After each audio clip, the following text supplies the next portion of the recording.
Hello, fellow Helldivers, Thornton here, and we're out rock climbing in Colorado. With that being said, we're going to actually go ahead and talk about rock climbing coming to Helldivers 2, as it does appear that might be a future thing that actually arrives. Also, if you guys like the outdoors, make sure to like, comment, subscribe, but without further ado, let's get into today's topic. So recently, there was some new stuff uploaded to ArtStation by some of the devs and some concepts that they had worked on, and some of it's pretty interesting. For instance, right now, we have this image of a hatchet, which could possibly be a new melee weapon in the near future. They had completely fleshed it out, designed it. It's even got the little Helldivers insignia on the handle, and I think this looks pretty cool. I'm all for more types of melee weapons being added into the game. They also showed off this laptop concept. I have no idea what it could be for. It might be something that we actually on our ship as a form of progression in the future, or going ahead and messing around. Overall, it looks pretty cool, but the thing that caught my eye the most was this rock climbing gear right here, and this is just some carabiners with some rope. And if you know me at all, you know I absolutely love rock climbing, and with the new jetpack where we can go ahead and get high ground,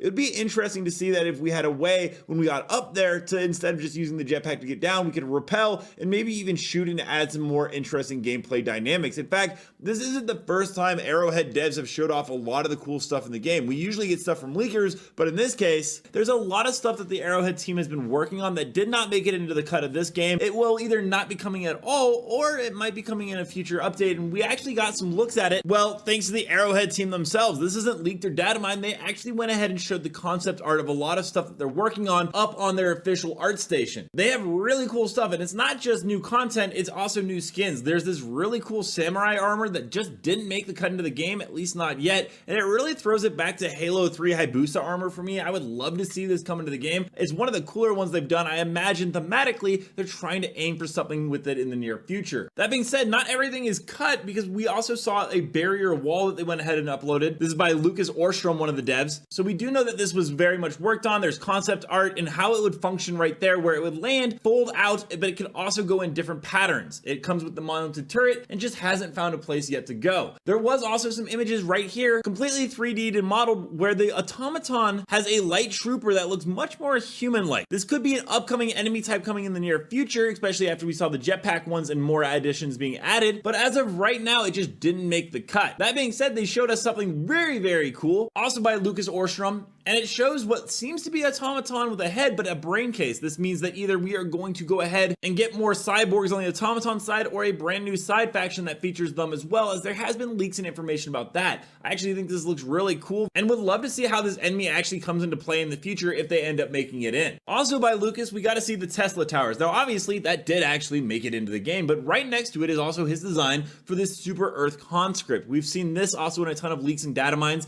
and it's supposed to be some kind of vendor in the near future, but it's nice to confirm that Arrowhead themselves indeed were working on it, and the voice lines that were leaked for it were actually in the game. I'll go ahead and actually at the end of this video play the voice AI lines. It's voiced by an AI right now, but all the verbiage is actually in the game file, so thanks to Ironside who put it together. One thing that I thought was really interesting is, well, they had a different version of the galaxy map, as you can see right here, and the planets are a little bit more detailed, and there's route lines, and even more interestingly enough, if you look really closely, there are corporations surrounding it or in charge of certain areas. Now this is something that I could definitely see coming into the game in the very near future. We know that there are a ton of different corporations involved with Super Earth. Ministry of Humanity, Ministry of Prosperity, Ministry of Expansion, Defense, Truth, Intelligence, and Unity, but all of them are actually backed by corporations, as you can see there. And it seems that it goes even more in depth, as the corporations from the dev artwork, once again from Lucas, shows that HLS, for instance, gives us our own types of firearms with a pump shotgun, railgun, and HMG. So this is something that I do think is going to come very near in the future, because they just put a ton of work onto it in multiple different areas. And it seems like they're definitely going to lean more into the Super Earth later on in upcoming season. The last big one before we go into the Super Earth conscript voice lines is this was originally going to be the Pelican 2 evac ship, and it's much more helicopter-like, but when you look at the animations, you'll notice that the cockpit actually opens up. We do know from Iron Sights that there was new files found about a flying vehicle camera angle thing, which does seem to be coming in the near future. So I wonder if this got scrapped for the Pelican for regular evac, but the flying vehicle, when it comes in, this could be repurposed for that. All that being said, let's go ahead and listen to some of the Super Earth conscript lines. Tip number 419. Illuminate outposts are often heavily shielded and are best overcome with weapons boasting extreme destructive power. Tip number 394. During night missions, Helldivers are automatically granted access to the Flare stratagem at no extra cost. Hooray! Beep boop. Tip number 836. Lying prone provides minimal protection against nearby explosions. Tip number 194. The longer a mission takes, the more aware of your presence the enemy will become. Non-murderous butler.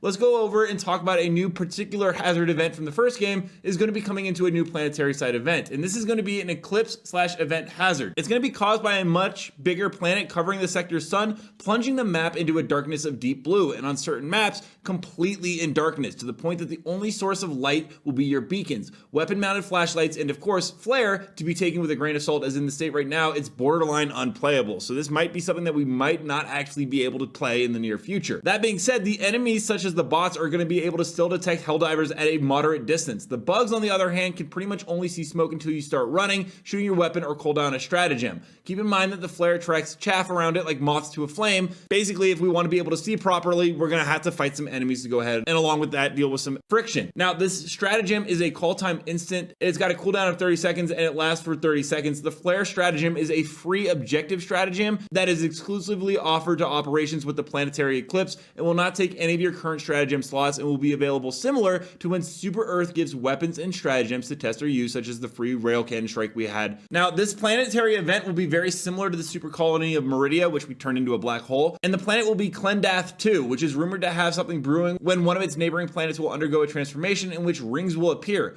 The planet to be in question holds startling similarities to the planet from Starship Troopers, along with the system Klendathu, in which it's found. So there definitely is some nod to Starship Troopers there. Obviously, this game has always taken a lot of inspiration from it. And along with that, there's a whole new log of new Illuminate added that most of you have seen on the Steam files. And there's new conversational transcripts that also point to these, such as the Illuminate secure dark fluid mission, find the dark fluid, secure the means to defend democracy. The Illuminate cannot be allowed to retain dark fluid. Who knows what heinous schemes they devised in their Century of Exile. There's also some images, some of them have already been put into the game, such as missing colonists explained, which has been an issue going on in the past. Along with that, multiple distress calls, multiple signal stations across the galaxy and sectors far away from Terminator or Automaton fronts have picked up multiple distress calls from several planets. Despite these planets being classified as sparsely populated, there's no real significance. However, we did get this crazy image right here, which does seem to be the dark fluid harvesters that Tier 5 NPC showed us, where they are absolutely just bombing the planet, scouring their resources. This actually reminds me a ton of Mass Effect with the Reapers, so it will be interesting to see that come in. Let me know down below, what are your guys' thoughts on, well, rock climbing in Helldivers 2,